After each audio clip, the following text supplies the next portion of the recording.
for today's video. Gagawa tayo ng yung native chicken na manok. Yan po yung hinuli natin kanina umaga. Yan yung mga chikiting ko. Yan. Mga chikiting ko. Hello daw. Good morning. Magluluto kami with papaya po yan.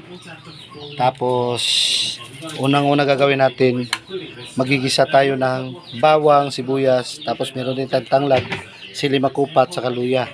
Ngayon, nagpapainit ako ng mantika.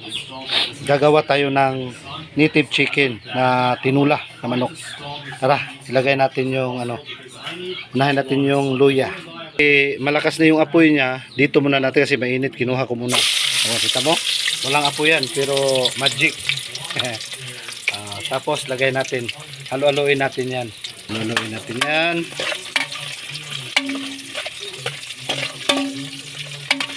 Luyanin ay kuan dia Jil no? Kanang isunod na ko ang kuan Jil be. Kaning ahos Jil, paliw ko Jil. Akong anak mo ako ang kuan.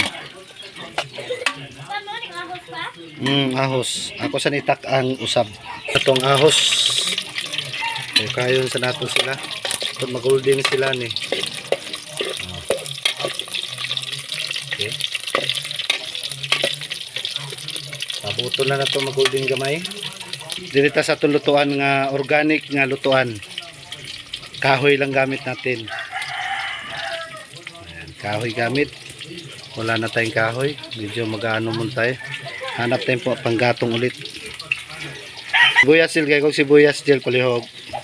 Kusog kayo mong kahoy oh. Ulan ganiha gabi sibuyas. Kompleto ho ricados na. Tapos isunod ay nato ang katong manok. Nami kay manok oy basta ulan-ulan. Sabi na kaning manok nga dagko bitaw mabutog tag 2 ka kilo nga Bisaya. Bisaya nga manok. Utang na to ang makupa. Gon sa mo atsal.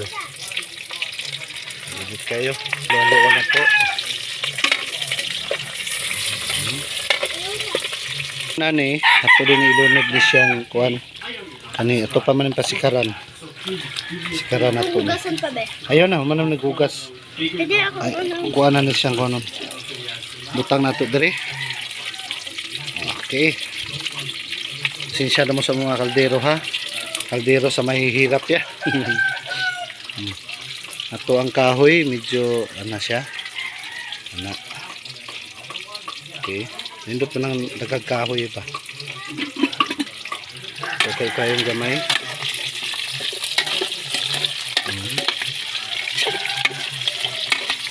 Okay. Luno din nato ning kuanan ni. Papaya sa may sagol dito. Kanya ang finished product kani. Alami jud siya kay tamis man. Ako na ni ilunod ni ato ang kaning atong chicken. No? Taktak na to gamay para makuha yung tubig. Natasikar para mulami iyahan ko makatas yung sabaw. So ubay dyan siya marag mga 2 kilo dyan siya ba.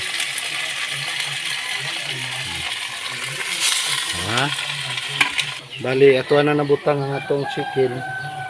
Dayon ato lang napasikaron gamay. Namugawas yung katas. Sulay ninyo nino sa inyong lugar. Kabalo ko lahi tagputahi. Pero sa mua lay mo sa mua. Amo sang pritohon ng lamasdaan. Tapos amoy lunod ang among manok na native. Tapos pasikaron nato na. Uban sa nato ni siya. Dayon nya rihan din nato na niya. Itan din ako glunod ang kuandaan di ay. Kaning tanglad, ilunod nato ang tanglad para manimaho na siya. Kasi karon lang sa nato na siya, unya abrihan nato na siya. Karon ato na abrihan. Sikar naman siya. Kung abrihan tapos okay-ukayo nato na siya. Sikar naman siya, gawas na yung katas. Ang buhaton din nato ani, download nato tuyahang.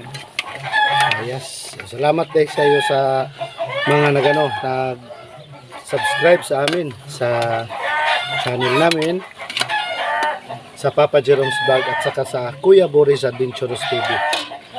Ngayon, lalagay na natin yung papaya.